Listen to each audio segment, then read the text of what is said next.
everybody. Welcome to the stream. If anyone's here, feel free to say hello, like we've already gotten Lou Brand Arts saying hello. Hello. Yeah. Today we are here with Patrick Ballesteros, illustrator extraordinaire. Thank you. It's very fancy words. I love it. Just real quick, we are here because of that link that's on the top up there. It's a stream to benefit Ukraine because of world events. So anything that you guys can give is fantastic. If you can't give anything, that's okay. Share a link if you can. Aside from that link, if people want to find out anything more about you, Patrick, where should they find you online? You can just search my name, Patrick Ballesteros. I'm on Instagram. I have website, Twitter, all those things, even the TikTok that I try to post to, but it's just, man, there's just so much. Oh my gosh. There's kind of too many social media networks now, and everyone has a different reason for existing. Yeah. I mean, to each their own with those things. It's just a lot. I think if I were a kid right now, I'd be like, oh my gosh, what am I gonna do today? It's like, yeah. Anyway. Yeah, you basically get to choose one. I think you can't do them all. Some people do. I don't know how. It's like that's well, that probably falls in line with what we're gonna draw. It's like their multiverse talent. It's like jumping. They use all the different versions. They do. All the different versions just for each social media because that's how many are out there. Okay, I guess with that in mind, we can start drawing. Okay, and then we'll keep talking. Okay. If any of you guys have any questions or anything, commentaries on the people that are being drawn in the piece here, feel free. Try to stay a little bit spoiler safe in the chat. I'm trying to too. Yes. Yeah, let's be nice. Not everyone's seen all the movies, but we're happy that you have, though. So I'll just talk really quickly. Yeah, if there's any questions, let me know because I don't think I could see the questions here on the back end. So. Yeah, okay. I'll deliver all the questions to you. I promise. You are the man. That is awesome. Thank you. All right. I'm just laying out materials right now, just so we could get that out of the way. You can ask again later if you want. These are materials that I use for like when I'm doing demos or just sketching in my sketchbook. And so it doesn't have to be these Copic markers, but a grayscale marker, cool or warm, is what I usually like to do for lay-ins because it's light enough. Now, some people may ask, oh, why don't you use a pencil? Do you hate pencils? No, I don't hate pencils, but I feel that with drawing with the marker, I'm committing a little bit, but not so much. And I don't have to erase a lot, and I don't have to worry about it smudging or anything like that. So that is why I like drawing with a marker. And if you were to get one, if you are have a budget, just get like a 2 or a 3, which means 20 or 30%. So for those non-artists, it's that value scale that goes all the way from 0 to 10. 50 is like 50% gray. 20 is 20%. And I usually like to stay around a 20 or 30. And I'll show you why really quick with a few lines. That's just so you can really see it. But that is going to dry very quickly and it'll push back. Now, the paper that I'm using is toned. It's like an earth tone. So that's why I love using this warm Copic marker on there because it kind of bounces out. It's not so jarring. And you can see right away up here, it's starting to kind of push back. I do use highlights every once in a while. Any type of white highlight pen will do. I wouldn't. Sometimes they have like these generic ones that you can buy like at the office supply store or whatever. Sometimes they dry a little too wet and you can't really see like a bright, intense highlight. The one I'm using, when I put down a highlight, you can really see it and it stays there and it has this nice like reflective quality. And the pen that I'm using, it's the equivalent of like a Micron or a Faber-Castell or a Staedtler multi-liner. More of a felt tip pen, not a ballpoint pen, because again, I can control my line quality going either really light or really dark, and I can build up that way. So again, it keeps things a little free, but at the same time, I'm committing. And when I'm traveling, I use this all the time because like I said, I'm not smearing it. I'm on an airplane. I'm cramped. I'm in a subway. I'm cramped. I don't have to worry about my hand rubbing over my artwork and just messing it up. Yeah. For the most part. Yeah. No, absolutely. Yeah. Since I'm streaming from home this time with everybody, I can actually share. I do the exact same thing. I just have this one little bag that goes with me when I draw on the go. I have gray. Like I'm a cool gray person.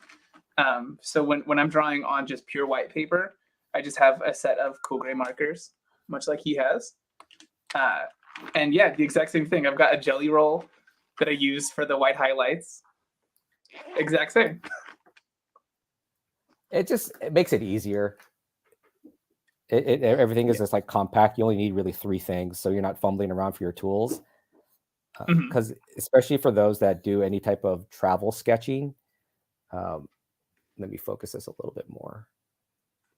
There we go. For those that do travel sketching, you don't have a lot of room sometimes, and my sketchbook also is pretty small. It's like a 5 by 5, 5 inch by 5 inch. I don't know what that is in metrics. So for centimeters, meters, European folks, if you're here, I apologize, but just kind of 5 by 5 inches, convert that, Google it, you're good to go. So someone asked here in the chat, they'd ask what kind of pencils you do choose to draw with, if you do use a pencil ever. I am not paid by them at all. I wish I were, but the Blackwing Palominos, those are the ones that I use. They're just like butter. And I forgot who introduced me to them, but I think once I got them, it was just like, oh wow, this is just really, really good. And you can buy them in like boxes off their website.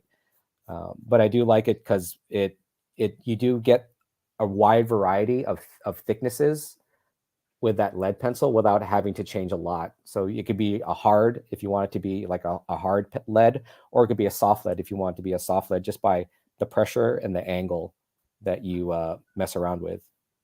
Yeah, no, Blackwing pencils, they're too powerful. Too powerful? You mean it's like too much? Like you can use it for good or bad type of thing? Yeah, like no one person should be able to wield an entire set of Blackwing pencils. You're getting all like Jedi on us. That's awesome. I love it.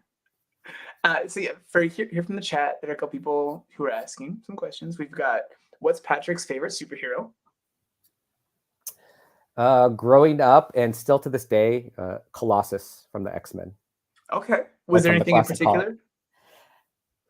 For some reason, I love drawing the contours on him. Just like all those little rivets and lines. That was kind of what I enjoyed. And then, I don't know, I think it's maybe the color scheme, the red and yellow of Colossus. And then, of course, after that was Wolverine. Wolverine was my next favorite. And that was because in the comics, they had this power move called the fastball. Yeah. The fastball. And Colossus just hold Wolverine, just throw him like a ball. You're like, that's pretty cool. So yeah, those were kind of my 2 go-tos. Yeah, no, there's something special about the shortcuts that you saw people take to render the metal on the outside of Colossus. There was always that, like, you got to see that little ridge of every single one of his like panels, I guess. Yes. Yes. And then they would put that nice little reflective black area that was in there as such a good shorthand for it. But then it would cut off at the bottom of all those little ridges. And I remember just losing my mind as a little kid once I realized that's what they were doing with it. Yeah, and even with the colors, you have to realize the printing process back in the 80s was very archaic.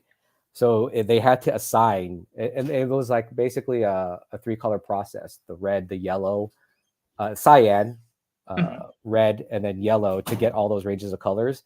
So you would assign them, and there's all these halftones that would be made from those colors. And so they would always use like the same blue for like his chrome, and the same red and the yellow. Sometimes like going back to basics and just limiting your tools makes you a little craftier and actually helps you a lot more in the long run, so that you're not having to sit there for an hour like, oh, what do I use? Do I use this one or this one? I use this one. It's kind of like when the beginner gets Photoshop for the first time. It's like, oh my gosh, I just downloaded this brush pack. Listen, you use maybe one brush that's out of that pack. So don't worry. You'll figure it out. Yeah, honestly, stick with the hard round in the beginning. Maybe use a soft round from time to time. But if you're doing something that's like doing just normal pencils and inks and stuff, start out just using the hard round. It's your best friend. Or just use the airbrush for everything. All your edges. Like it's 90s image coloring. Oh man. Everything is gradients. Yeah, I remember that. It was just like super just like garish. And but I mean, the thing is, I'm saying all that as it was a negative. No, when I got those, I'm like, oh my god, look at these colors, they're so amazing. All right, let's see. There's one person here who quick question first. Is this drawing going anywhere? so I'm gonna Is put it it. Yeah, I would say it'll be for sale. I'm not sure where. I could put it up on my site, and then I'll donate all the proceeds to the Proko.com Ukraine Fund. okay? I think So yeah, there's a person I might put you in contact with for this one. Actually, yeah, just John, let if me you're know. listening, yeah, John, if you're listening to this right now, feel free to reach out to us about what to do for this one. But this will be for sale, you're saying? Yes, correct. Okay. Yeah, thank you for that. No, of course. There's a person here who's actually mentioning that you have been doing. They're doing a class with you. They're doing your dynamic sketching class. Who is that? Who are This is you? Ardumont. It's the name here. Does that ring any bells? I don't know the handle, but I did share this with a few students that I was going to be here. So if I could get just a first name, not your your first last name, zip code, area code, all that stuff. Just like your social security number, whatever you're comfortable with here on the passport. Internet. That's fine. PIN number for internet. your ATM card. Just the basics. Yeah. I guess so we're getting to see a little bit of the process about how you actually start a drawing. Is that something that's evolved? Have you found yourself doing something different to start off your drawings over time? I think when I first started drawings, it was very systematic in that, thinking about anatomy, thinking about the structure, trying to plot all those things out. And what would happen is you would always end up, or I would always end up with the same drawing. It would always have the same proportions. It would always have the same feel. So there was something missing. And I think what that is just kind of growing into your own skin as an artist and figuring out what you like, what you don't like. And I consider that the growing pains of art, slowly thinking about and figuring out what you like doing, what you don't like doing. And it's tough because it's like driving a car. You feel like there's so many things to remember. What your teachers told you, what you saw an artist doing on Instagram, what another person told you to do on TikTok, whatever platform, whatever it may be, it's kind of overwhelming. So I think it's just kind of trying to weed out all that noise and just finding time for yourself to just kind of draw, explore, and figure out what works for you, what you like drawing, where do you like starting, and then it becomes a process from there. Yeah, and I agree with every single bit of this. There's a certain amount of kind of balancing that you have to do between the things that are kind of established rules for art and then finding what is actually applicable to you. Everyone's different. Over time, you kind of find yourself, we were actually talking a little bit before the stream here. And so for you have a very specific reason to be drawing for things. You're doing something that's associated with a book or a commission piece or something. For some people, they're just drawing to have a good time. And it's okay to know that that's something that you're doing. Yeah, I mean, there's all sorts of different artists and different reasons for doing things. If you're a commercial artist or illustrator, if you're more doing it just to express yourself, you have the right to do whatever it is you want to do. All right. I think it's just when artists are going in a certain direction, each artist, you have your own personal journey, whether it be in a professional, commercial aspect or not. And I think teachers, mentors, people that you look up to, they can give suggestions. They could help give you a couple words of advice to help guide you. But there is no way that our experience is going to be the same as yours. So, with your learning, with your training, if you're doing, classical training, just in regards to the art fundamentals of ABC and getting into design and all that stuff. Yeah, there are certain things that you need to pay attention to. There are certain things in regards to like developing a sense of taste, design taste. And behind all that, there are fundamentals that have been tested and tried for years and years and years that you do want to listen to. But after you listen to all that, you have the decision of what you want to do with it, the direction you want to go in, the style that you want to push, the art heroes that you're going to have. And that ends up being, your take, your style, your own journey. It's just that when you're working and you do have an art director, a boss, it's for a project, it's for a company, it's playing that balancing game of, yes, all artists have egos. I don't care what you say. All artists have egos. Yeah, it's a good and a bad thing. It's a good and a bad thing. The art ego is good because it will not. Sometimes it'll press you in a bad way, but it gives you that drive to keep doing things, to keep creating. Like, what's the next thing I could do? But then the bad part of it is, it could lead to burnout. It could lead to going towards the dark side. Art is like the force. Like, there's a good and there's a bad. Kind of want to stay in the middle, just kind of like sometimes go back and forth. But I think that's the thing to just think about is like, if you want to go into movies, design, animation, things like that, people are hiring you because you're good, but then you also have to realize you're working for a team, you're working for a project. So at that point, it is not about you, but it's about what you're doing with the team to make the final product well. And I'm not trying to sidestep or go around like a lot of the issues that go on in the industry. There's just way too many for me to talk about and for me to mention. And I am not educated enough to go into that rabbit hole. But I just want people to realize, what expectations they may have is just to kind of like talk to people about it, and be realistic in the sense that, it's not all like, oh my gosh, I'm gonna work for Disney Pixar and I'm gonna draw the next Toy Story 20. It's gonna kick butt. There's still a certain of like you're one part of the greater whole who's working together to make something. Yeah, and that is why you always hear artists, and I hear this all the time, and I say it too, is like, what is your passion project? What is it that you want to do? Okay. Because you're gonna go ahead. Oh, go ahead. Oh, no, so everyone has their favorite passion projects in general. There's a person who works on storyboards and animation. Her name is Faith Schaefer. She did backgrounds for a few different things that are some bigger projects. But the thing that she always talks about in between jobs is how much she wants to do a serious reboot of the Kathy comic from the newspapers. Oh, wow. That's crazy. Yeah, so she'll post these random concept images that she'll make, and I think it's just something it's good to have something like that you get to go back to that's fun just for you outside of your job. Oh yeah, I totally agree. And I mean, that's why it's kind of the same thing. You walk around different types of cons, whether they be comic, toys, printing, things like that, and you'll see a lot of people doing their thing, doing what makes them happy, their little passion projects. And that's kind of like the fun part to see. I mean, we didn't have that for, a few years, unfortunately, because of everything.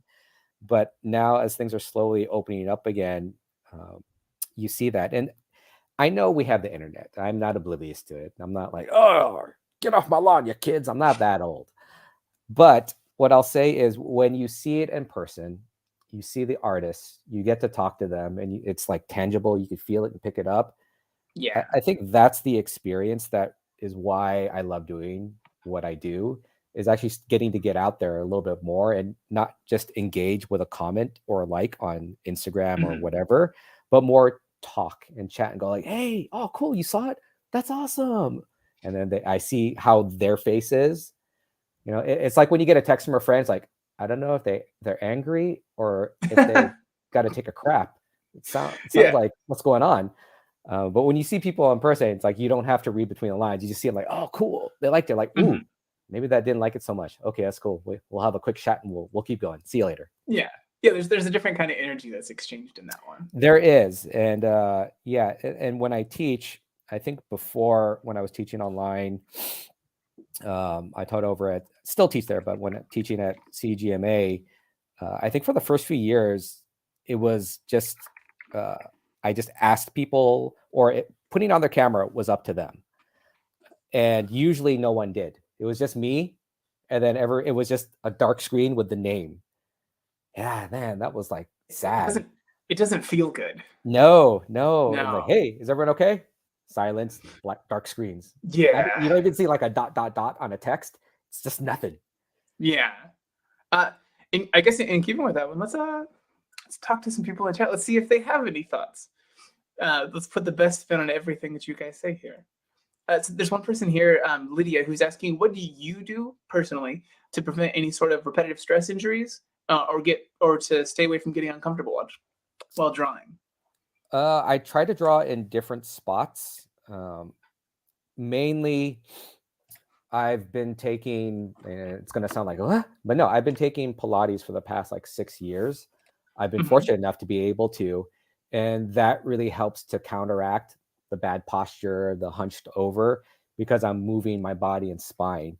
And so as I'm getting older and having more and more, of longer actually, my sessions aren't even longer anymore. I try to kind of limit my drawing sessions unless it's like a crunch time. But one is doing some type of exercise where you're moving your spine. You're not just running, you're not just walking, you're not just lifting weights, but it's actually getting you to move your back, getting more like flexion, turning, reaching, things like that. And it's not just like, not stretching just won't do it, but engaging the muscles behind the superficial muscles that we use to like control our back. That is going to help you, because I mean, this is something that I want to be doing into my 80s. I don't see myself stopping. Like some people say, oh, I retired at 65. I'm awesome. Like, I don't see that happening. I just want to keep drawing.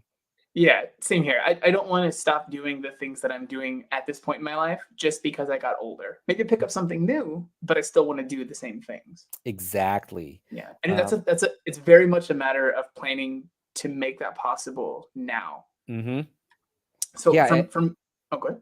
No, I was saying, people are like, oh, but I'm still young. I don't really think about that. Oh, it sneaks up on you, especially when you get into, if you are going to an art program or you're already drawing and you're testing for like a storyboard gig or whatever. Like, ooh, come on, you got to start early so your body's used to it. Absolutely. Is storyboarding something that you do frequently as part of your job, or is that just an example? That was an example. Storyboarding, the most I did storyboarding wise was for actually live TV productions. And I don't think I have this on my website because I just do it when companies call me. But shows like the Vanderpumps, I don't know what it's called now, or was it Vanderpump Rules or whatever? Yeah, Vanderpump Rules, Shaws of Sunset. Those are the kind of gigs I storyboarded for. Okay. And I'll let you know. It wasn't like I storyboarded what they're going to do, because it's fake reality. I storyboarded the intros for the directors to shoot. That's what I storyboarded. So like, oh, they flip the hair, or they splash the drink and it goes across the screen, and like, okay. Now, why I had to do that was it was for the execs, because the production company I was working for was hired to produce the intros, and usually execs, I don't want to generalize them, but I am going to. A lot of them in the upper positions, they don't have that creative eye to go, oh, I know what that's going to look like. They need to see what you're going to do, what it's going to look like. So that's why my storyboards were needed, so that like, hey, we're going to go to this location and shoot this, and then we're going to go over here and shoot this, so it's going to turn out like that. And then once they showed them my boards, then it'd be like, oh, okay, go ahead and do it, greenlit. Yeah, it's weird. You'll hear so many stories now as we've gotten to social media and other things where people get to be a little more lax as a whole, talking about their experience in the production industry. Execs definitely, they have such a very specific mindset and life experience. After was it the Taika Waititi's Thor movie, Thor Ragnarok? There's that one song that gets used throughout the entire movie, Immigrant Song. Yeah. And the they played the song as part of this demo reel they put together as kind of a mood piece for what they were aiming for the whole movie. And they were like, what's this song? I've never heard it before. But it had been out for decades and was it was by no stretch like a super secret song that people didn't hear. But so they're like, oh, that's going to be the song that's going to be the movie? Great, let's just use that. Like, okay. But I guess it worked out though. Yeah, I mean, it was a catchy song. I thought it fit. So yeah, no, it was fantastic. Yeah, I'm glad they didn't choose like Hotel California or something. I think that would have taken a different tone. Like, oh, it's like guitar playing, very soft. Oh, there's Hulk smashing. That's cool. Who knows? Maybe that would have worked. I don't know. Real tame song. Oh, jeez, that would be great. I would have been like, this is the best thing ever. So right now, I think it's become very clear. I mean, it's been pretty clear, but it's more clear than ever that this is a Doctor Strange drawing that you're doing right now. One part of it, yes. I'm going to move around, but I'm starting here just because, I got to get all the arms in there. And I'm going to start in the middle because I don't know where those arms are going to go. Mm. So for this one, I have some things in mind that I'm going to do. They're going to change. And so I wouldn't say I always start in the middle. But, I started with the head and moved out from there. I had a general idea of what I'm going to do. So if you see these two lines that I did here, those are just kind of rhythm lines so that I could keep these in line without having to be so mindful of like, oh, where's the proportion? Where's this and that? Because are all those arms exact? No, they are not by any means. But it's close enough. And I think for the sketch, the drawing here, by not getting too exact, it gives it a little bit more life. And I think that's what a lot of students, when they're like, oh, my thumbnails look great, my sketch looks great, but then when I'm trying to finish it, what happened? It stiffened up. I lost all the life. Yeah. No, and plus, I mean, I think the particular kind of version of Doctor Strange that we're working with here kind of gives you license to have plenty of wiggle and change in the actual proportion of these arms. Oh yeah, definitely, definitely. There's one person here in the chat, Eves, I think is how you're saying your name. Sorry if I got this wrong. They asked a couple times if you'll be teaching a character class in the future. I always say I want to. I just don't put a timeline on it, unfortunately. But it's been something on my wish list. I think, though, unfortunately, I keep saying yes to projects here and there. So that keeps being pushed back on the back burner just because the classes that I do teach right now, I'm kind of in a rhythm with them. But that means that I need to shake it up soon. So I do want to. It's just kind of figuring out my timing and getting off my butt. And I think once I put it out there to the world, to the multiverse, and say, I want to teach a character class, then yeah, I kind of have to deliver and push it. Okay. Yes, you heard it here first, Eves. All you have to do is put pressure. Yes. Because artists love it when you just email them constantly. And no, just kidding. Have you ever gotten one of those emails? That's as part of the class that I'm in, I have to reach out to an illustrator and ask them a few questions. Yeah, I have. How do you feel about those? I had to do it too. When I was a graduate student and working professional, the teacher told me to do that. I'm like, I could just ask one of my friends. Like, no, I have a list of artists you have to reach out to. I'm like, what the heck? That's so intrusive. Someone I don't know, just, oh my gosh. And I feel that there is some value to it, but then the other part of me, I don't know. What I do now is, if it's a standard list of questions, I will just say, hey, here are a couple interviews I've done online already. Here's an article. Here's a YouTube video. Here's a couple other things that I've talked about. If there's something there that doesn't fulfill any of the questions you have, let me know. But hopefully that covers it all. And I let them know I'm not doing this to brush you off. It's just me sitting here typing an email will take me a few hours because I like to be comprehensive. And I don't have time to do a video call or chat. So this is the best way to do it. So I am, honest about it. But then at the same time, if you've done enough of your research already, the internet is there. If the artist, you've seen them be very active, you should be able to find the stuff without sending them an email, giving them like a list of 50 questions. That's a lot. That's a lot to ask of someone.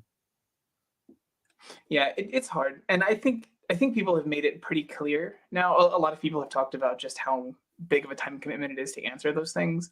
But I feel like teachers have to be doing it at least a little bit less now. Plus, I mean, I hope so. It's those that aren't or that don't restructure it. I think they're not evolving with their student base. Because I mean, that's the thing as a teacher is I'm constantly learning. I read all the evals I get, like, oh yeah, I could do that better. Oh yeah, I should adjust that. Oh, okay, I'll take that into consideration. There's some where I'm like, oh heck no, I'm not doing that. You're crazy talk. But I do listen. And I think if you are just totally oblivious to that and go like, oh, they don't know what they're talking about, they're just kids. It's like, yeah, well, that's who you're teaching. So you should listen. You should ask them questions. Because as a teacher, that's how you become more effective. yeah, absolutely. Let's see here. So other tactics that we've gotten here in the chat for helping you really avoid any sort of like repetitive stress injuries is to put the snacks across the room, so you're forced to get up. A thing that I've always chosen to do is drink too much water at my desk. Just constantly be drinking water. That's a good one. Yeah, I need to do that then more too. It's a twofer. I get to be better, like more well hydrated, and then also have to get up by necessity.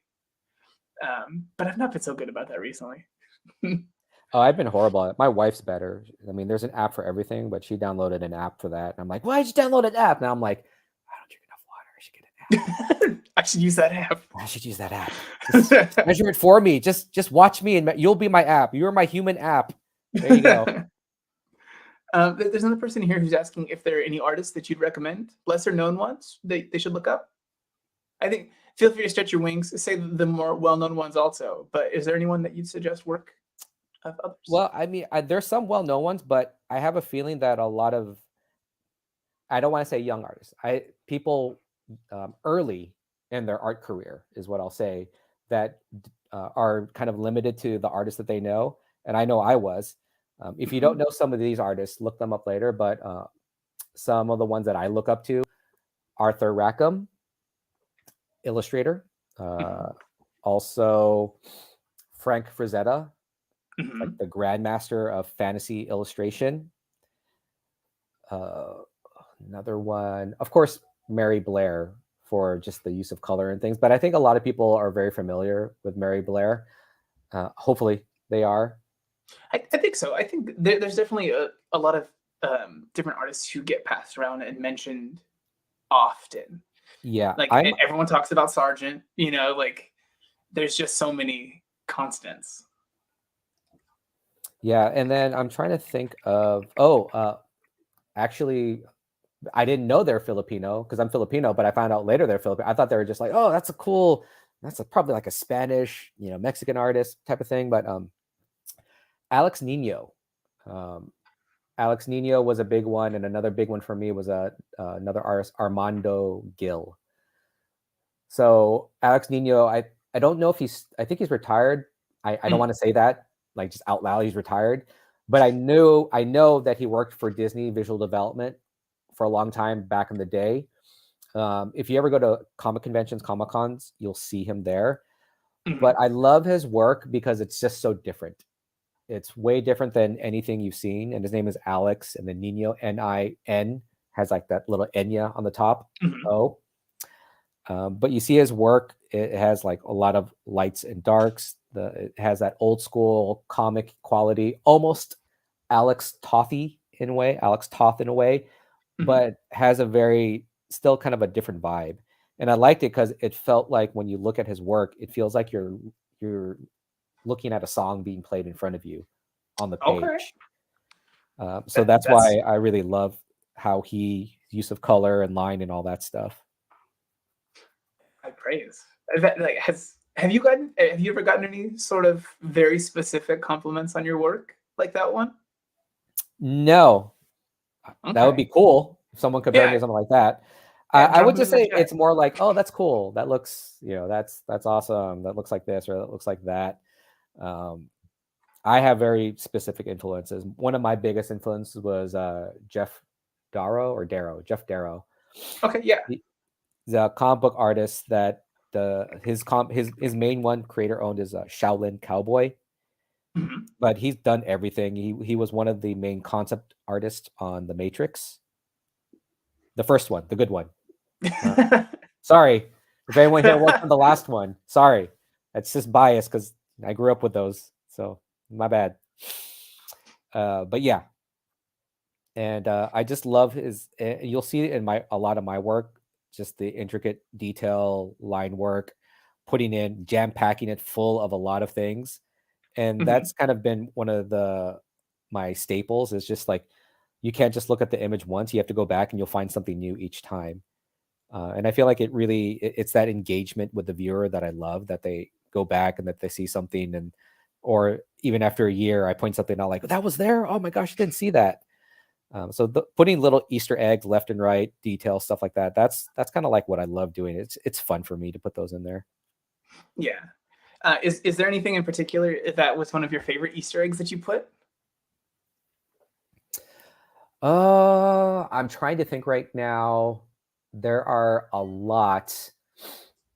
I'll just say what one of my recent pieces. I did one for Everything Everywhere All at Once. And the actor in it, James Hong, he plays the grandfather. He's one of my favorite actors. I mean, if you don't know the name, everything. Yeah, if you don't know the name, is basically I say, oh, Poe's dad, Kung Fu Panda. That's James Hong. Yeah, he's been everyone's dad and everyone's grandpa. Yes, and probably back in the day when it wasn't so PC, he played every Asian ethnic type known to man.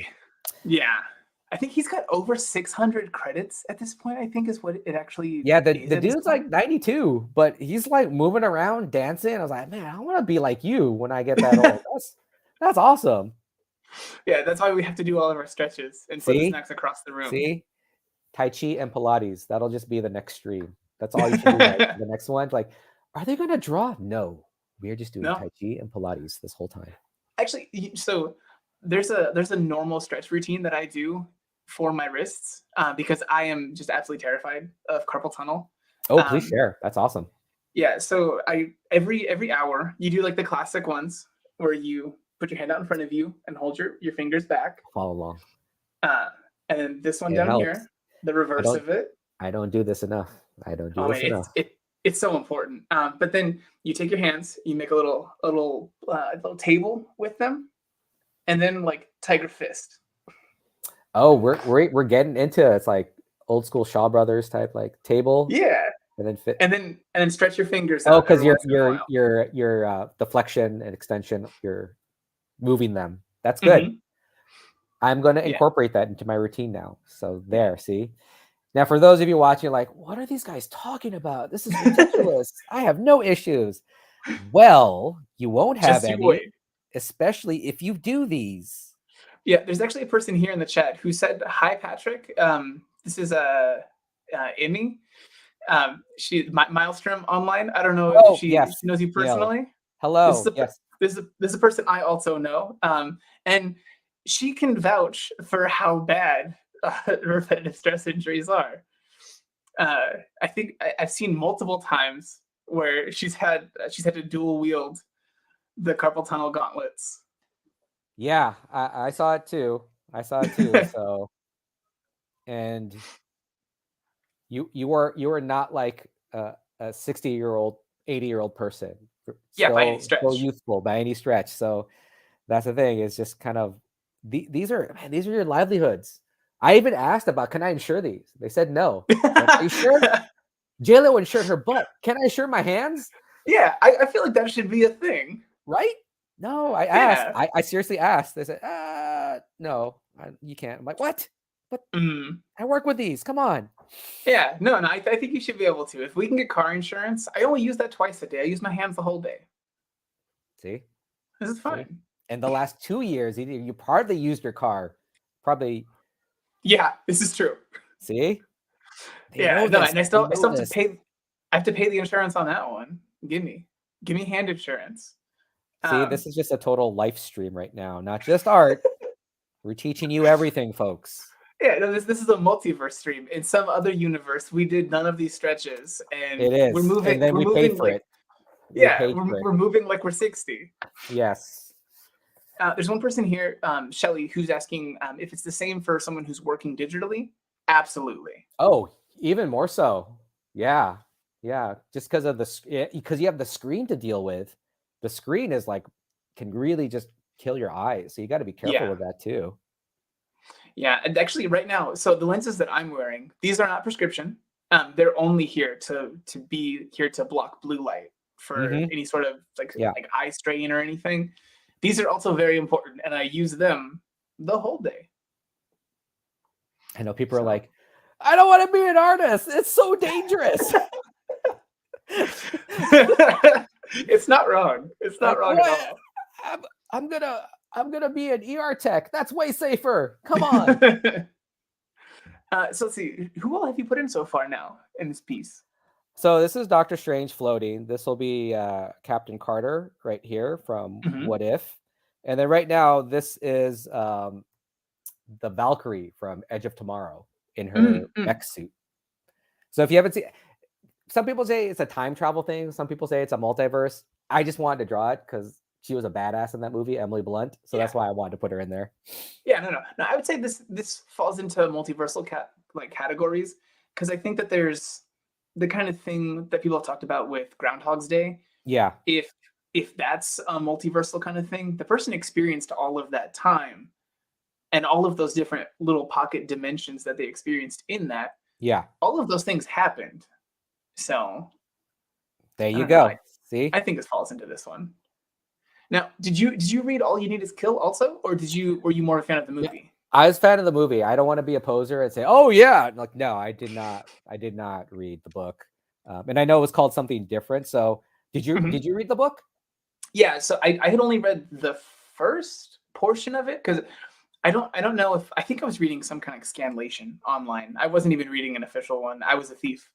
But yeah, at least you read. Literacy is important, so that's good. At least there's that. But yeah, I just remember this comic that I had liked. I never finished this one as the manga, but then they announced this movie they were putting out, and everything was so wildly different.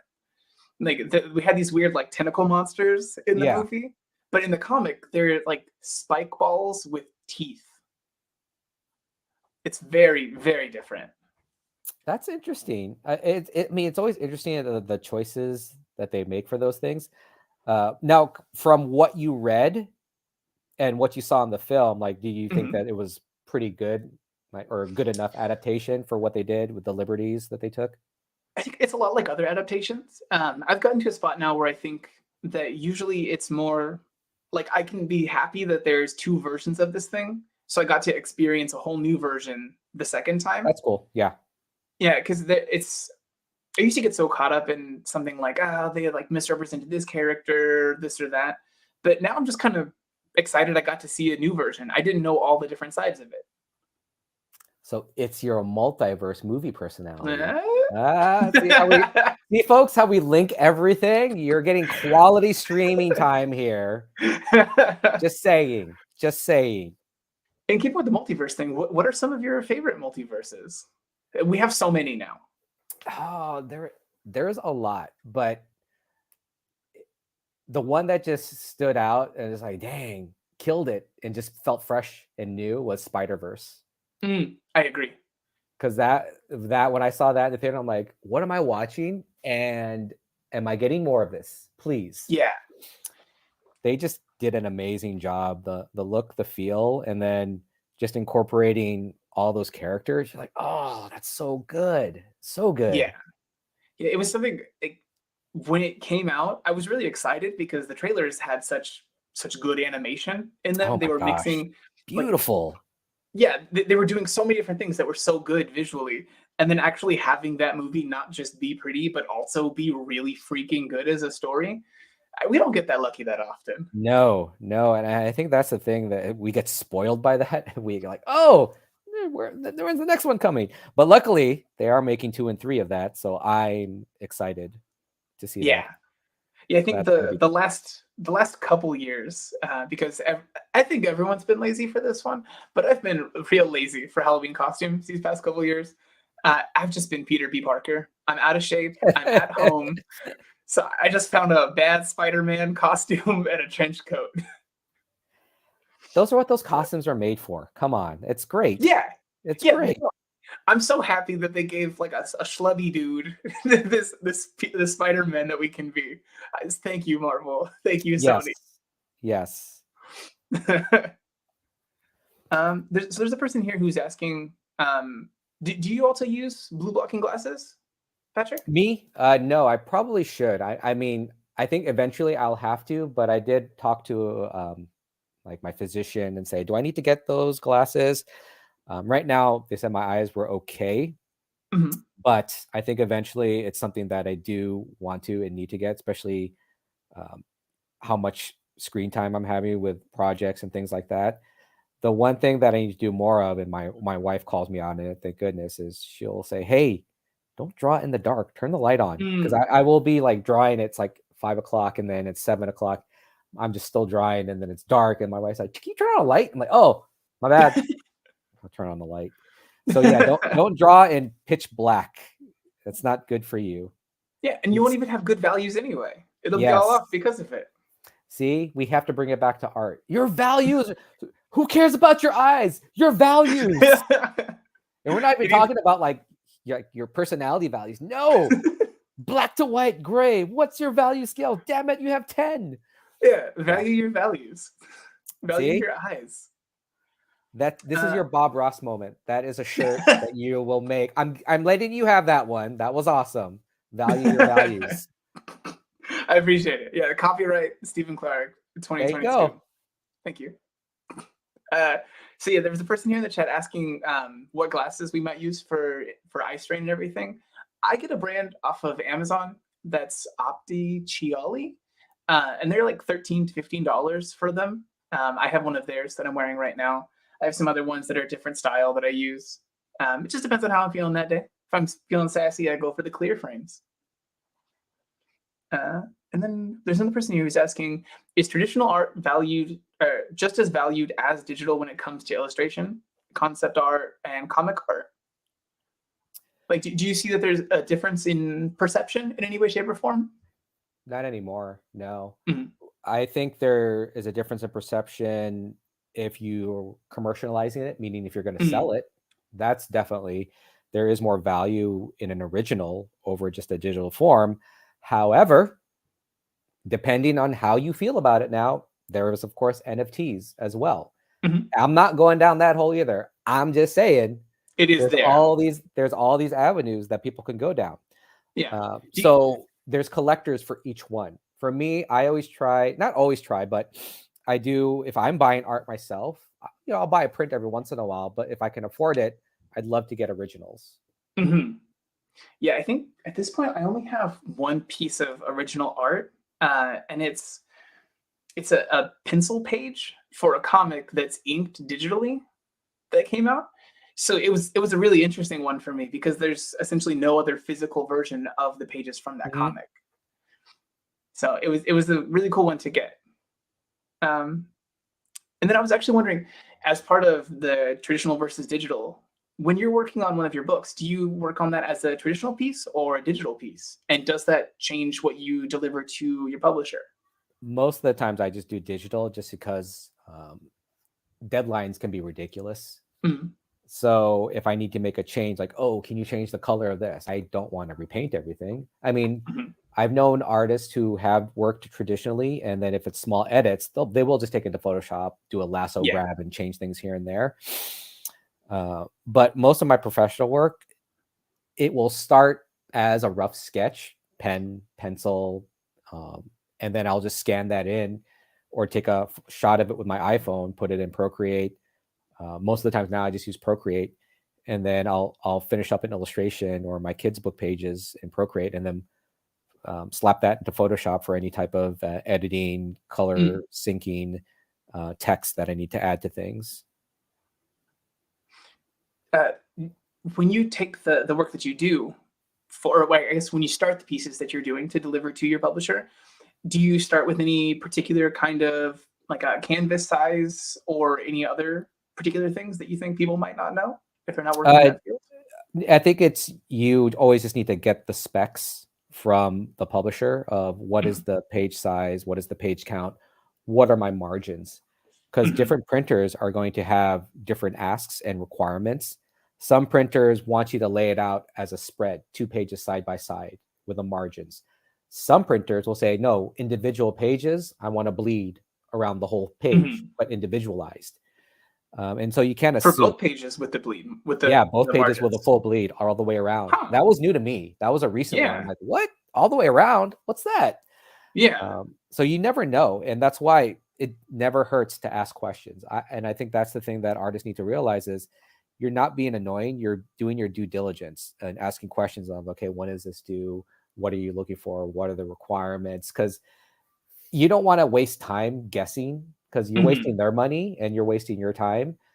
You want to like at least get some of that out of the way by just asking a few concise questions, like to avoid having to resize everything. Use at the beginning. Oh, what size dimensions do these need to be turned in at? You know, and that's just an easy question. Yeah, it's always better to ask up front. You might feel that like you said, like they might feel like they're being annoying or something, but it's way better for them to get to say something maybe twice in the beginning than to have to bring something up later after you've already produced a whole piece and so much has to be changed.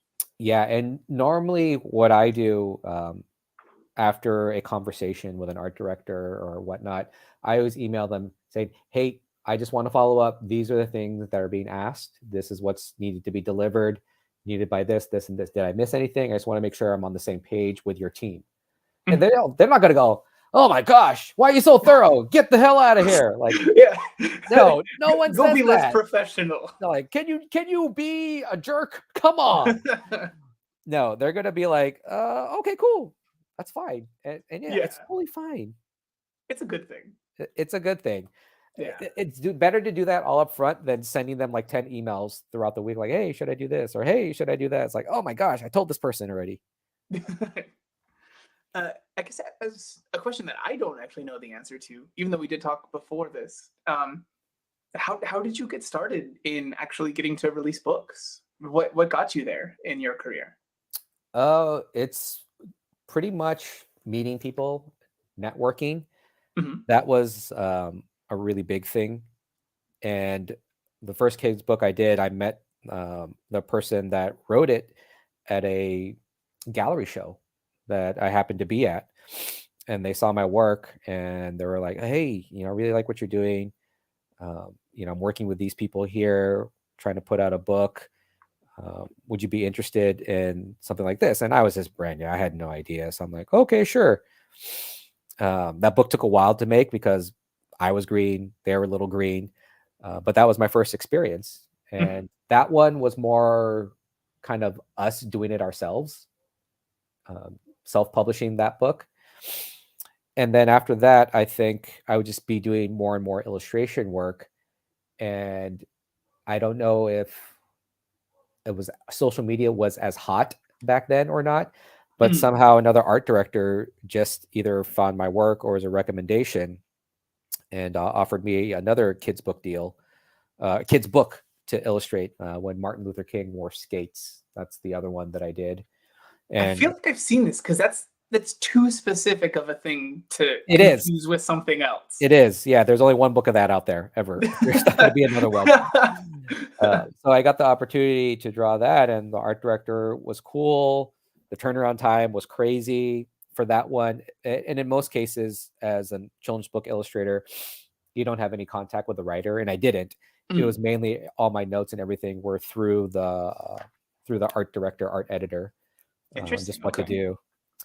Yeah, they usually keep it separate unless you're the writer illustrator.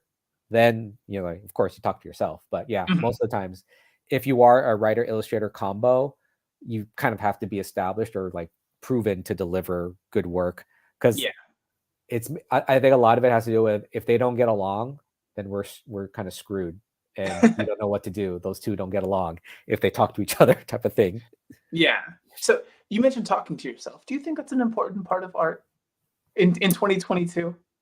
If you want people to leave you alone, do it at a coffee shop. No one will disrupt you at all. You'll be fine. It's an important part of the process. It is an important part of the process.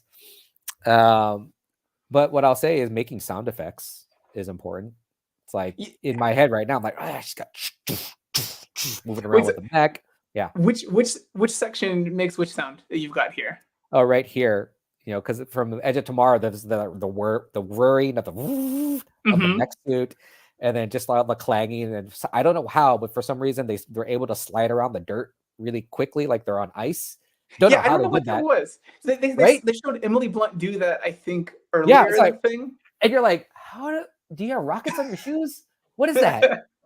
It looked good. It looked awesome.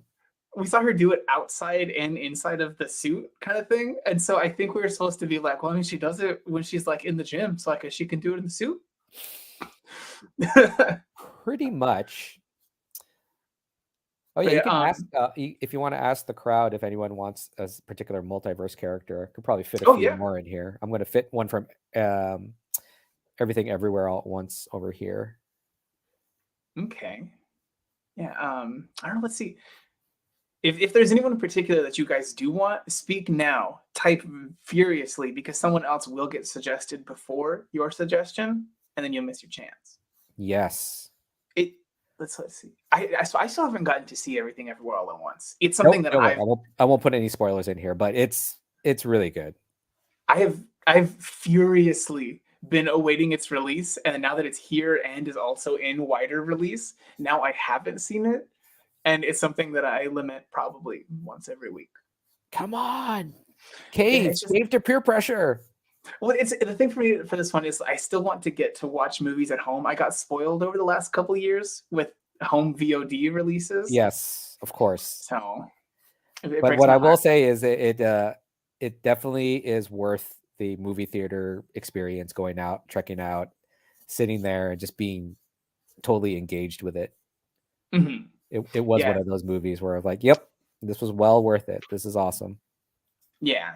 That's everything that I've heard about this one. So we've got a few things here. I won't tell you who said what first, so you can still pick one that you like the most and be absolved of responsibility for this. So we've got Spider-Man Noir, Hot Dog Hands Universe Person from Everything Everywhere All at Once. Oh, nice. Baymax, Scarlet Witch, and they said please, if that does anything for you. Wow, we got a Wolverine. please. Yeah. Probably, yeah, that sounds good. Those are good ones. Yeah, personally, I don't know who. I would say maybe Kaneda from Akira. Very good. Yeah, from mine. But this, you do not have to pick mine just because I'm here with you so close. And then as I choose another character, the stream suddenly cuts out. Like, what happened? I don't know. I don't know what happened. I press a button. That green button that says "Don't push." I didn't press that. There's one person here saying that they love this art style, and I couldn't agree more. Thank you. Was there a specific path for you to your art style? Did you have a wildly different art style in the beginning of you drawing more? Oh yeah, beginning I was because that's where I met Stan at the Watts Atelier School of the Arts. We were both students there at the time. Of course, he was younger. He was like that child prodigy. I did an animated film and I'm only 12. He was older, but you know what I'm saying. He's like, I was 10. It gets younger as he tells the story. He's gonna be like, what is he saying? Stop the stream. He's gonna text you right now. Stop the stream. This is very much in line with the way Stan tells stories. See? Don't you worry. But no, we met there. I was right after college because I didn't have any portfolio. I went to UC Irvine, and that's not to say that it was a bad school. It's just it wasn't like the art school that I was expecting, and I wasn't expecting anything, honestly. I didn't know there were art schools like Cal Arts. I didn't know there was an art center, and those were the main ones back in the day that you would know of, or even Academy of Art University. Those were the only things that were available. That's where I went. Oh, Academy of Art? Yeah. I mean, I knew about it, but I was just like, oh, should I? Do I? And then I just went to a UC because I got grants, and I got a scholarship. No, just grants and financial aid. That's a very good reason. Yeah, and it was still close to home because I don't think I was ready to venture off. I was in San Diego. UC Irvine was only about an hour away. Hour and a half away. And unfortunately, there were some drawing classes, there were some painting classes, but it was like one semester. You took like a intermediate, beginning, advanced, one semester of each, and that was And it. that's it? And that's Oh it. man. It wasn't like even specified as life drawing or anything like that. It was just called drawing class. That's it. Boy. So everything about drawing in one class, and it's ABC version of it. So I basically got by in those classes with just the skill that I developed in high school, I guess. Mm-hmm. And then once I graduate from there, whenever I would show someone my portfolio, they would just be like, well, these are cool sketches, but you can't, this isn't a portfolio. Like, what other work do you have? And then I'd be like, oh shoot, like, what are you looking for? Yeah. And then they would show me like artists. And then I think at that time, I got introduced to those Art of Star Wars books, like the first one. Mm-hmm. And then I was like, oh my gosh, you could do this for a living? What? How do you do this? And then that's when I found the atelier, and that's where I saw like how they were learning traditional figure drawing, stuff like that. They Mm-hmm. had design classes there, from different artists from gaming industries there. So that was kind of like my gateway into learning those things. So that's why I say at the beginning, my art style is very different, because I was a little bit more on that traditional side. Now, Yeah. the thing about that was I was always still more cartoony. I still like stylization, pushing things. Yeah. My art was somewhere more in between the realm of video game and cartoon. Mm-hmm. People didn't know what to categorize or put me at. And so when I would apply for jobs, they were like, yeah, it's a little cartoony for video games. And then when I'd go to animation, it's a little too realistic for animation. I'm like, well, what the hell am I supposed to do? Yeah. And I think that's when I kind of, it's one of those quote unquote, what we like to call it, that come to Jesus moment. We're like, I got to do something.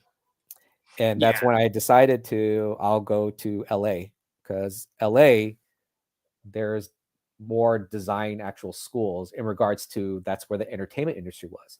Mm-hmm. And I am going to date myself. There was really no active YouTube, things like that, tutorials. Mm-hmm. The tutorial that came out were those Gnomon DVDs, only on DVD, and they're like $75 each. Yeah. So you're like, so there would be like 5 of you. Okay, you get this, you get this, you get this, and then we'll all just watch them and switch DVDs. Like, okay, we'll cool. trade. Yeah, we'll trade. It was like the old Netflix days where you order like the DVD and it comes in the mail. If you don't know what a DVD is, it's like a round circle bagel thing, but really thin. You put it in a player and it plays a video, music, whatever. It's like it's a small laser disc. Yeah, you can't even say laser disc. It's a circle. It's a shiny circle, really thin, that you would put in a computer and it would play something like a video or there. Your PS3 games. There you go. Yeah. But now that's all downloadable. It's crazy. Yeah, it's true. So there are a couple people who were asking for other characters. Sure. There's 2 votes for One Punch Man. And then let's see who else we got here. Kid Goku and then Goth Mikasa were all asked for here. Oh, I don't know the last one. The others I know. I think they're going with Mikasa in the more recent seasons. Feel free to correct me, Josh, but I think that's who they're talking about. I fell off of Attack on Titan. Oh, Attack on Titan. Okay. Yeah, I think that's who we're talking about. Yeah, that's the only one I'm familiar with. So if there was another one, too bad. It's just Attack on Titan. They could be going for a deep cut pull, and they're talking about Mikasa from I forget the name of that band, but they had a whole album of songs. It's called Matriarch, and they wrote one. It's like super metalcore kind of song that's called Mikasa. Watch they say it's that one, and I'll be like, I have no idea what that is. I'm just going Attack on Titan. Sorry. Folks. There's a person here who's asking, I think, a pretty common question that everyone comes down on a different side of, but they're asking if a person really needs a college degree to become an artist, and if it is any sort of advantage or help. You don't. I got one. So I have my undergrad. I have my master's. I have a master's in illustration from Cal State Fullerton. So what that allows me to do is it's kind of more on it's more of like a logistical thing on why I got it. And I'm not trying to take away from the program, great teachers, but I got it so that if down the line I wanted to teach in a different capacity, not just online, not just for more of these kind of more private schools, art schools that, online or in person, but at a Mhm. university level, at a community college level, at whatever level, I have the opportunity to do all those now. So I'm not restricted. Of course, with each one comes their pros and cons, but that's why I got it. Now, the other part of a degree that does help is there are certain life skills that you do learn in college, interacting, working with other people, Absolutely. that you won't get anywhere else. Like a lot of my personality, how I teach, how I'm speaking to people right now, and how to be engaging. I learned that from college, from my friends, from being part of clubs and universities where I had to do all that early on. So that kind of gave me a leg up in regards to me as a teacher. I had that kind of like that ace in my back pocket. Mhm. Um, for art skills wise, if I went to a different school, probably would help me also, just because you have that access to people in the industry. And you're also building up relationships with people that are going to be in the industry, who are going to be your colleagues, who naturally or organically part of your network, so that if there is a job like, hey, I had this one person in art school, they were really cool, I'm going to ask them if they're available. You are? Okay, cool. Come on, jump on board. Mhm. So I think that has its pros. And I think now, though, also you can still get those with schools that aren't like degree oriented. Yeah. When they're back in person, it's way easier. Right now, I think it's a little trickier because everything's online. So you aren't getting so much of that connection with someone else. Um, but I still try to do that even online. I personally like to try to create those connections with students Mhm. and try to check up on them. A lot of past students, I've asked them to be TAs, and a lot Mhm. of them from TAs, I've asked them, hey, are you available to teach? And then from teaching, hey, are you available for that freelance gig? So that's kind of how those things evolve. And that's the thing, is you have to realize that all of that stuff, it's the long game. It's not going Mhm. to happen right away, but you develop that, you're patient with it, not with the intent of it paying off with a job, but you develop those kind of real, genuine relationships. It it helps you out to help advance your career, but also to be humble, because you all came from the same spot and you have that rapport with each other. Yeah. And those are the things that can't be taught, really. Yeah, I think those are definitely the main things that a person gets from going to school or doing school in, I guess, like a more formal way. There's a lot to be learned by just doing tutorials on YouTube or just being some like innately talented child prodigy person. But everyone has their individual path and what they can gain from something. You don't have to drop a lot of money to go to school. You can use things, different online platforms like Proko, other ones. There's one that you're teaching on that you had mentioned earlier, Patrick. Yeah, I teach at CGMA and CDA right now. Mhm. Things like that are incredibly helpful and can give you specific skills. It's up to you to make sure that you put together a decent plan of education and sometimes know your weaknesses if you're doing targeted learning like that. But that's absolutely a valid way to learn. Yeah, and something that I mention to my students all the time is like, be an active student, be an Yep. active learner. So I'm not saying force questions, but if you do have a question, be vocal about it. Hmm. If something's unclear, ask your teacher, right? Yeah. It's our job to help you out, but if you don't Hmm. say anything, then we can't help you. Be proactive. Like if you are taking an online class and they're asking for an introduction, or if there is an actual hub where you can enter a profile about yourself, do that, because those are ways for other people as well as your instructors and teachers to connect with you. Hmm. Because Yeah. the platform that I teach on, I always look at my students' profile and say, oh, okay, they're based in Canada. Oh, okay, oh, wow, they're in Saudi Arabia. Or, oh, they're changing careers. Little things like that gets me connected to my students. And I love Hmm. that, because then when I'm talking to them, like, oh, hey, so you're in Canada. How is it over there? Or, hey, you're thinking to switch a career. What are you in right now? Or what do you want to get into? But if you keep those things like blank, or you don't, and I don't want to like say I'm trying to be intrusive into what you do and who you are, but just little things like that help create those connections in a virtual world, especially if that is the main mode of communication and learning that you're going to have. I know there's privacy issues that a lot of people, trying to keep to themselves. But I mean, just little things like, oh yeah, I'm in the gaming industry and I want to do my own comic. That's cool. That's a lot. That's a mouthful right there. Yeah, and it says a lot about what your experience was already. A small detail can mean so much. Oh yeah, definitely.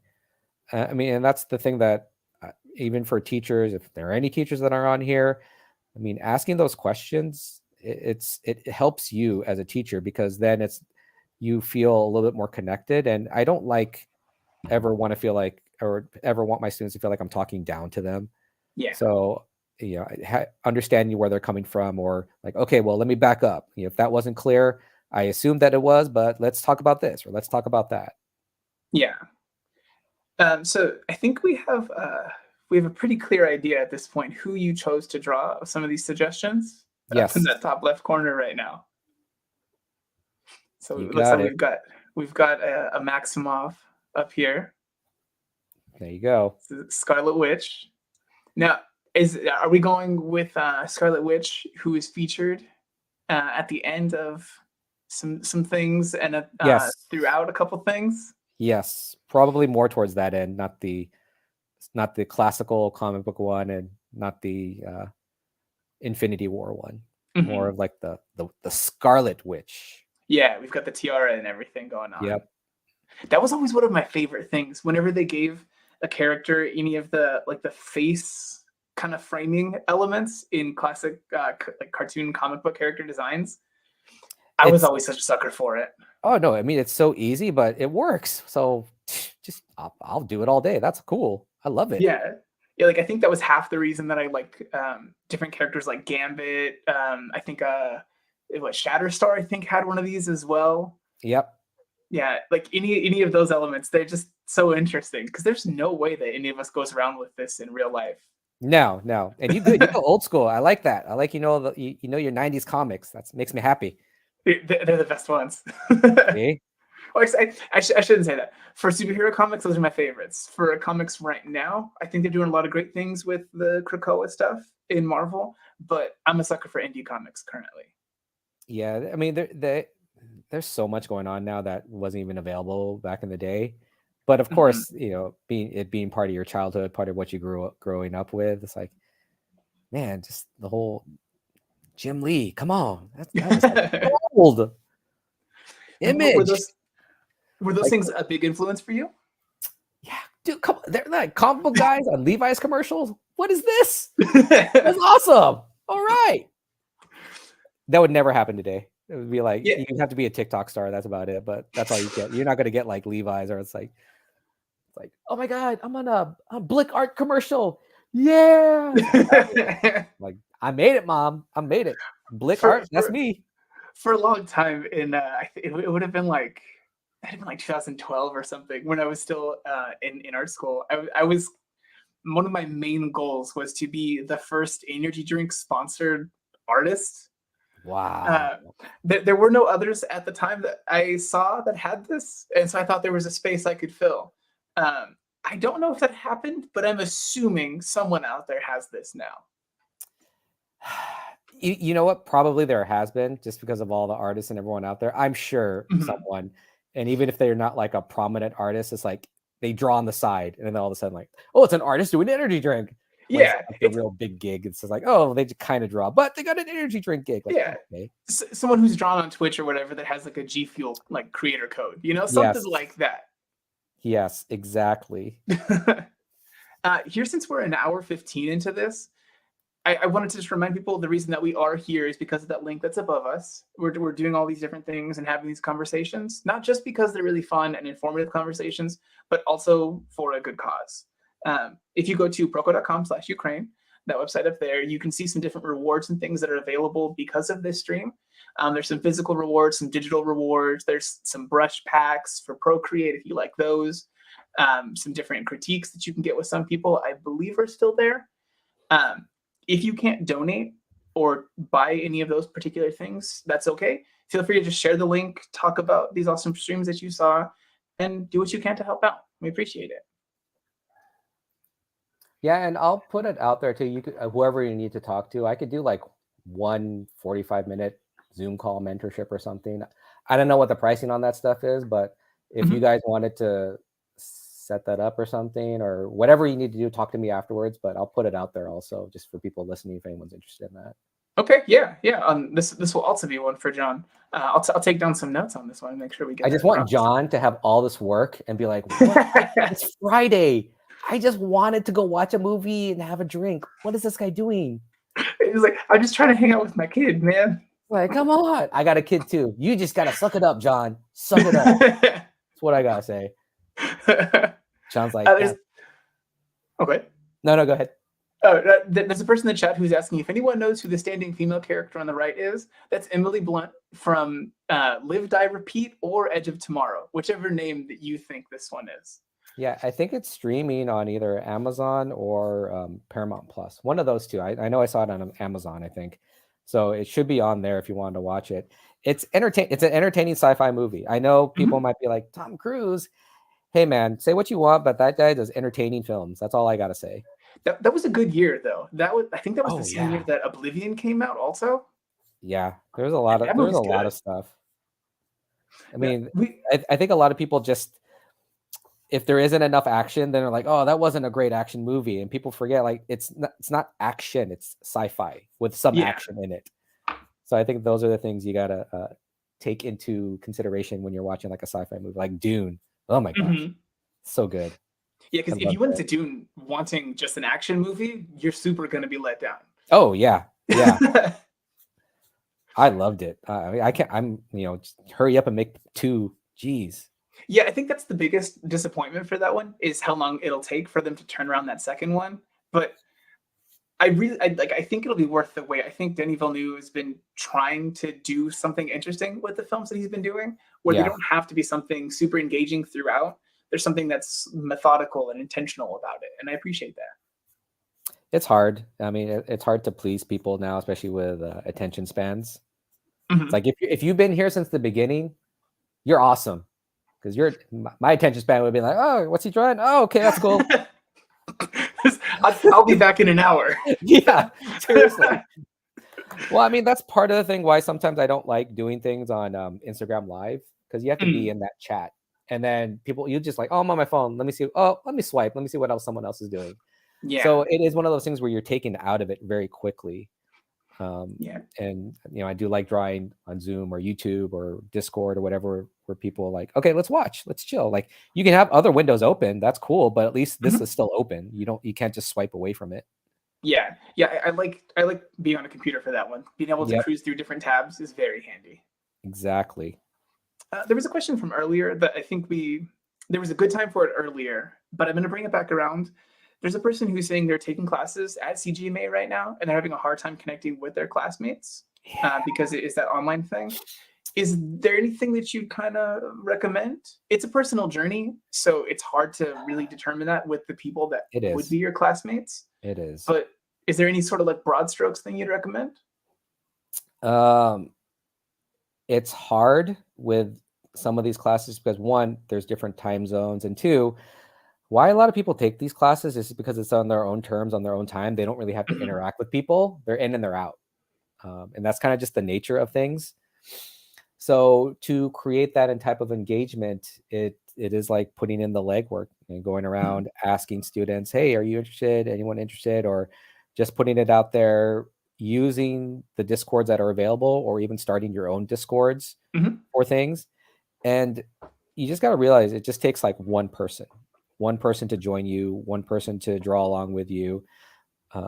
You can't force it though. And sometimes personalities don't match. They kind of, they clash sometimes. Yeah. But it's just kind of finding your people, finding people that you can connect and draw with. That's always tough. I think it's, for me, I try to encourage it. Does it always work? No. Every once in a while, people have met up together or started groups outside of classes, and that's been great. but I don't think it's ever been like super consistent or whatnot.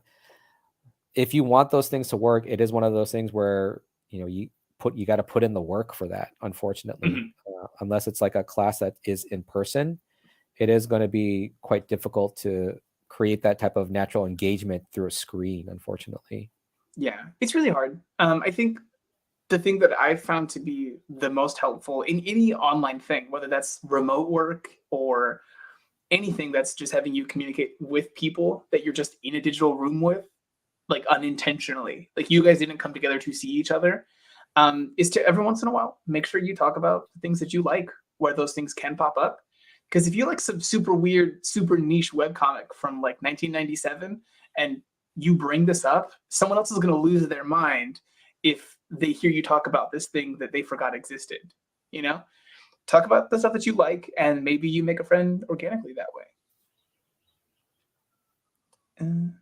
There's a person here who's congratulating you for being very good at making it easy to connect with students. Oh, They said that you work to build engagement between yourself and the students, and it really goes by. It goes on to like a class to class basis. yep, it does. So yeah, the one thing I'll say when drawing these things with anything, especially if you are from that school of, you know, form and shape language and just closing off things, trying to draw corners to create a sense of volume, and you could cheat that a lot of times really easily. So even like right here when I'm drawing the armor, so I drew that first panel, but to show that there's thickness and that there's a middle panel, all I had to do was this. Yeah. Right? And your brain fills in that gap. So this is part of the thing that I love teaching and talking about and geeking out on, is that these are the little cheats that you do, because the viewer's eye naturally fills things in. And then if you do just a little hatching or just a couple lines here and there, and it feels like this thing is sitting on this form, and that could be anything. So looking for corners in your work is always important. Even right here, yeah, that's a contour line for his cuff line, but it's also subtly showing that that arm is like a 2x4. It has that thickness to it. Yeah. All I did was just curve it subtly. So when artists are doing things, sometimes it's like random. Other times there is a rhyme and a reason. And if there are shortcuts, and the people that are best at, there's like Japanese animators, like they're so great at hinting at anatomy by just simplifying like a rib cage or you know, an arm or a hand and the wrist. And I think that's why if you are looking at, you know, manga or anime to study from, this was kind of I think in the 2000s, where if you put anime drawings, manga drawings in your portfolio, people would say like, oh, they're just gonna not even look at it, they're gonna toss it to the side. And that's what would happen. And it was because it was kind of, in a sense, almost like if the old guard was in place still. But I mean, if you look at all the animation now, if you look at from starting like with Avatar to Voltron to all these things, all those artists, all those art directors, showrunners, they grew up with anime, manga, stuff like that. Now they're incorporating it into their work. So when you're showing your portfolio, I'm not saying you could just do any anime you want. What I'm saying is look at the anime that those people studied, look at what they're doing to see the skill behind that craftsmanship, that design ability, the ability to draw. Because usually when artists look at portfolio and say it's too much anime, what they're probably saying is you're copying the style, but you're not really getting the heart of it. You're not getting what's important underneath the style. And so those are the things you want to be careful of. So whenever you're looking at style, yeah, there's something unique and beautiful about it. Great. But then also try to look underneath it. Why is that beautiful? Well, because they have this understanding of color. Why is that beautiful? Oh, because they're hatching, and the way they create values with hatching is just immense and beautiful. When you start to see those things as an artist and break it down, it doesn't take away the beauty from it, but it makes you appreciate the beauty of it more, because you see the amount of work that goes into it. And you're like, damn, they're good because of this, this, and this, you know? And I think that's the fun part. When you start learning your fundamentals, when you start studying other artists, you're able to speak that language, and you're like, oh, cool. let's do this art talk now. Let's jam. This is awesome. Mhm. There's some things that I think you definitely want to do with intentionality. Like I think in some of the places in the piece, like you were talking, where you were saying where you can leave the inner area of that chest plate and let it be a suggestion of something. There's areas where, because of the pen you're using, you don't necessarily have a line weight shift, but there are areas where you let a line just drop off and there's not a line there. And your brain fills in, this is like a rolling plane. Exactly. Like there's some areas like on the hand of his character all the way on the left. The places that I think you've chosen not to place a line say just as much as the places where you do have a line. Yep. And then there are times when artists are just lazy and they will not tell you. And they'll be like, no, that's on purpose. Don't ask questions. Just accept it. Just For this character on the left, I don't think we've talked about the one that's over there, all the way furthest on the left. This one right here? Here, yeah. All right, yeah. So he is a character from Everything Everywhere All at Once. And why I drew that character is because the actor that portrays him is part of the stunt team that worked on that movie as well as Shang-Chi, the Marvel movie. Him and his brother, Andy Lee. Andy Lee was the death dealer in Shang-Chi, the one in the mask teaching young Shang-Chi how to fight. So they're self-taught. They on YouTube, you can find them. They're called Martial Club. They're all self-taught, and they're just fans and nerds of old action kung fu movies, like from the Shaw Brothers to Donnie Yen to Jet Li to all that stuff. And that's how they were discovered. And so knowing that, and I actually did get to meet them briefly at San Diego Comic-Con, the small special edition one in November, like they're just super humble, super cool.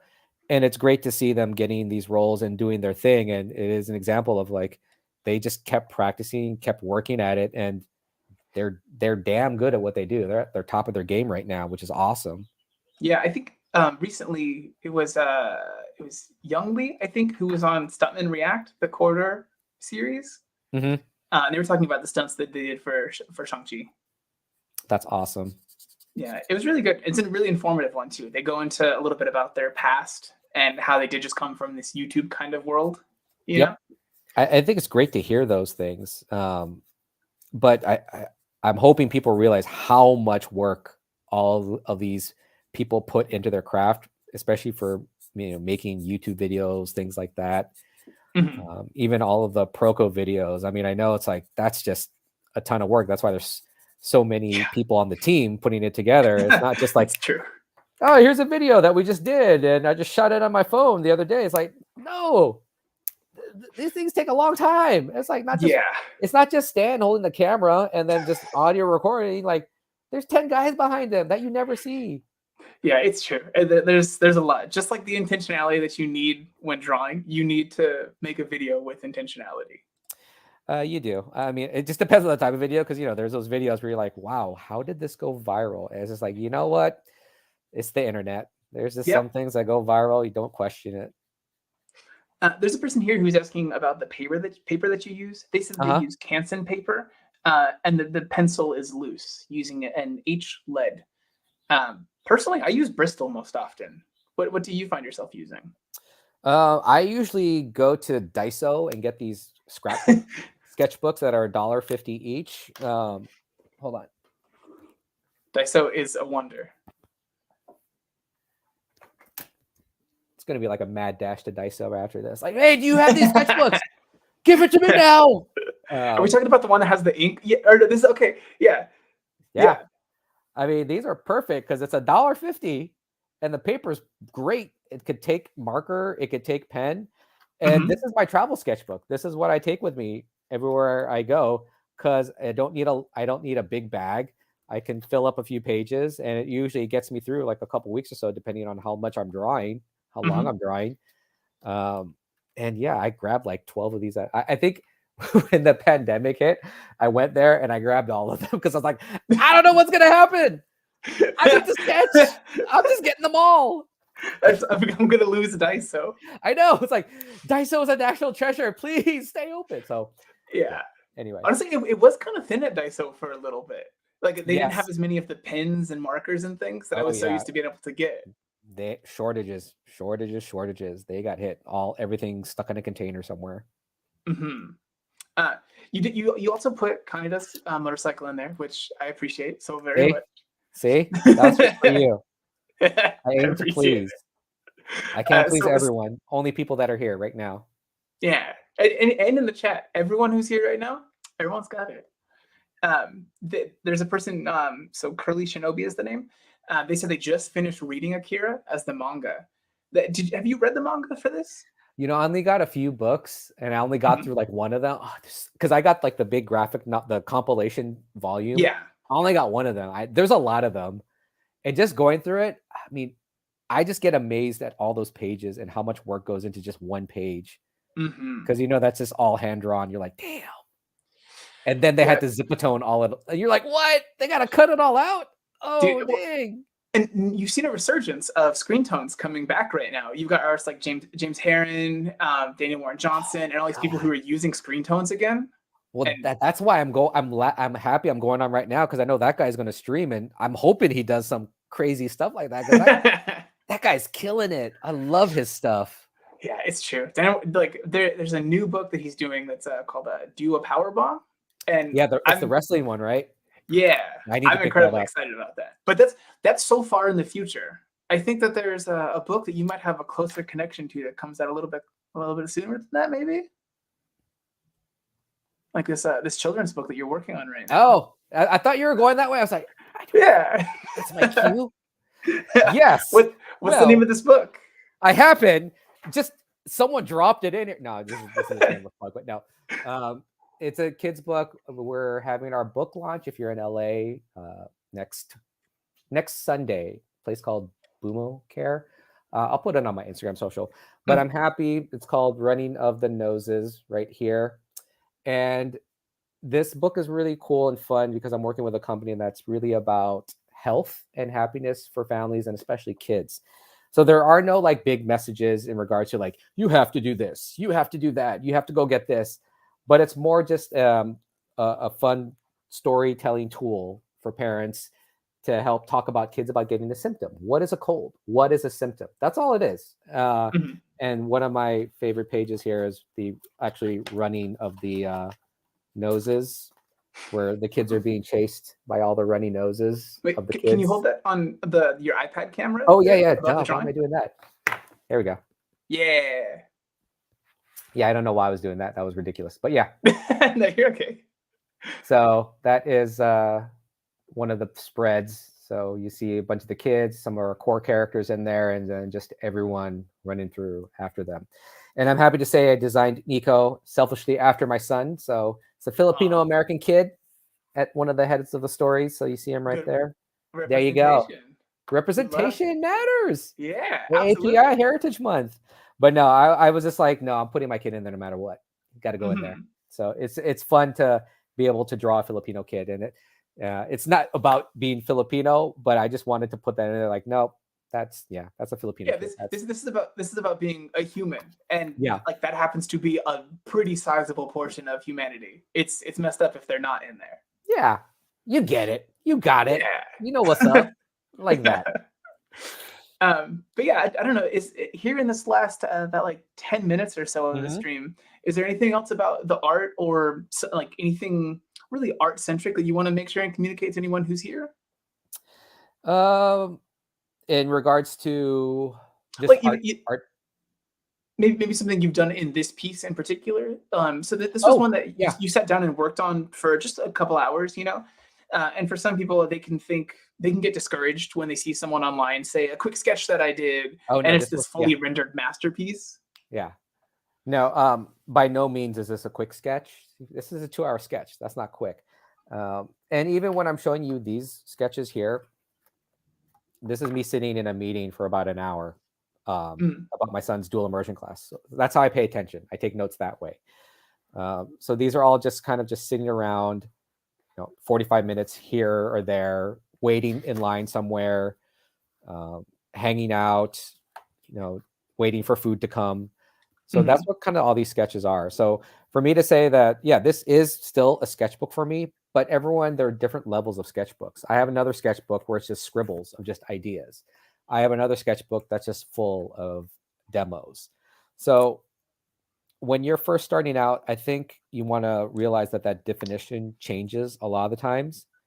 And there are some people that post online where it is just a sketch, and the one guy comes up, Kim Jong-ji, like that. It's a robot. Yeah, but an that's insane master. Yeah, that's like a unicorn. Like don't compare yourself to a unicorn. That's not cool. Yeah. This is something that Dice Sasume, I forgot. Do you remember how to say his name? Dice from Tonko House. Dice. Oh, I can't say his last name. There was a part in a stream yesterday where I was trying to remember that of one of two names, and I couldn't remember then either. But yeah. Anyway, Dice of Tonko House. It was awesome what he said. He was like, you only see 20% of an artist's work online. That's the 20% that they want to show you. You don't see the other 80% of all the horrible drawings, of all the sketches, of all the things that got thrown away or torn out, or they just did for themselves that they weren't happy with.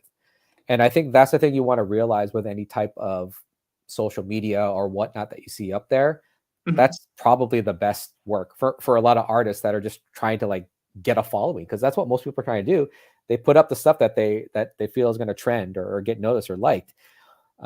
There's a time and a place to do that stuff, but I think when you're just sketching for yourself, when you're just learning, best things to do are if there's sketch groups and you're all just sketching online together.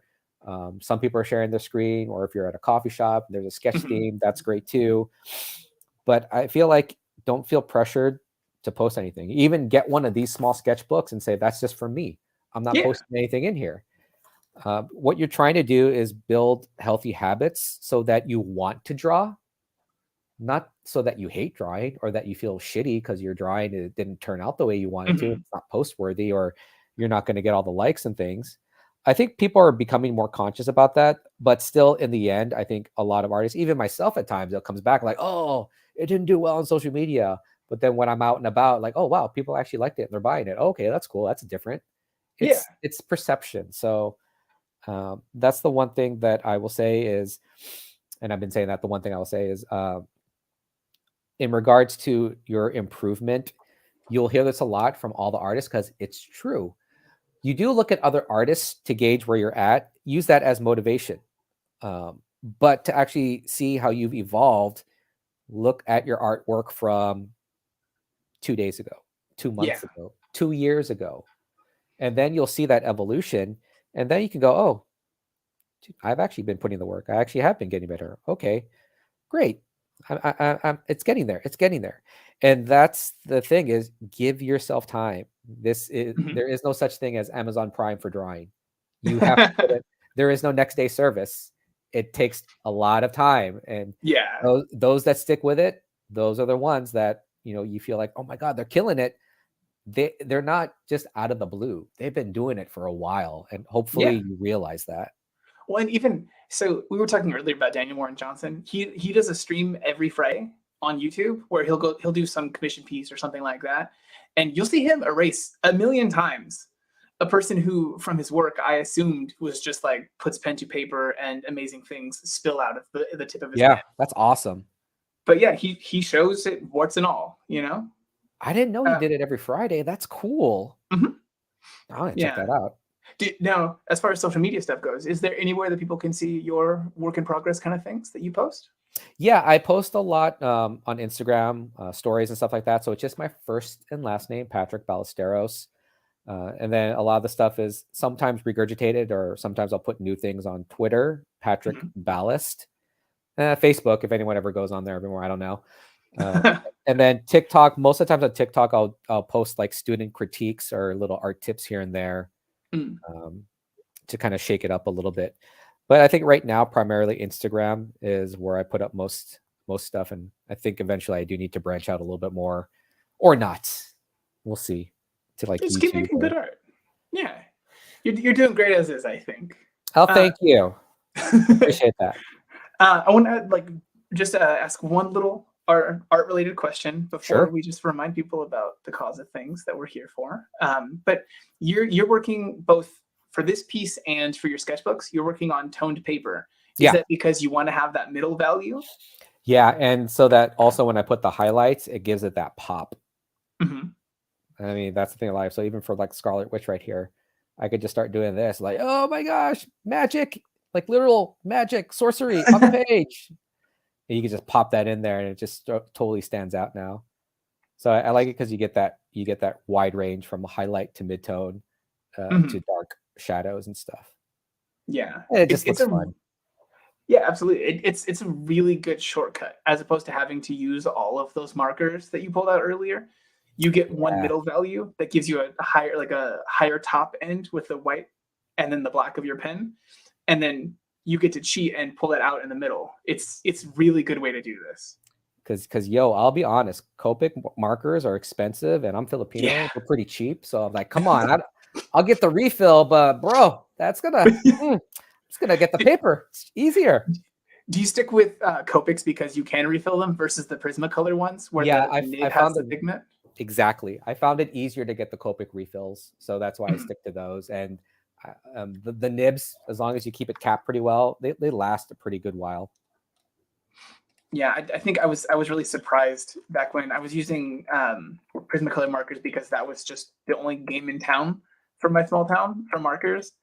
And I was trying to do all these different shortcuts to try to refill my pens with alcohol, but then you lose some of the pigment from it because of the way that it works. It was bad. Yeah. Yep. Sorry, Prisma. I know you're trying to do things, but just didn't go. Didn't work. So for anyone who just came into the stream for any reason, everything that we're doing here is because of the benefit for Ukraine on Proko.com/Ukraine. We're here to try to drum up some donations and everything to help with those causes. You can find out about where those donations go, some of the rewards that are available, and other people who are still streaming as part of this on that link that's right above us up here. You said this piece will be up in that for auction or for sale? Yeah. Okay. Yeah. So, it won't be up there. It won't be up there right away. John still has to go leave his child alone to then get to post this, but at some point it'll get put up there. For those interested, yep. This is a 8.5 by 11 size page. So just for those planners, like I'm gonna get it and I'm gonna get it framed. Well, you can get it framed already. There. Let's go to Amazon. Get the frame right now.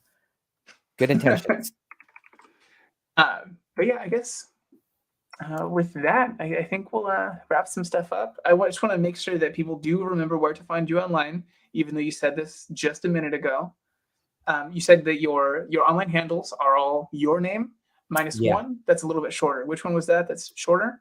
Twitter is just Patrick Ballest, ending with the T. Everything else is Patrick Ballesteros, and website patrickballesteros.com, or even if you just Google me, luckily, mostly good things pop up. So that's a good thing. Okay. Well, thank you guys so much for being here. I appreciate you, Patrick. I appreciate everyone that's in the chat here, and I hope that you guys all have a good rest of your day. Yeah, it was fun. Thanks, everyone. Take care.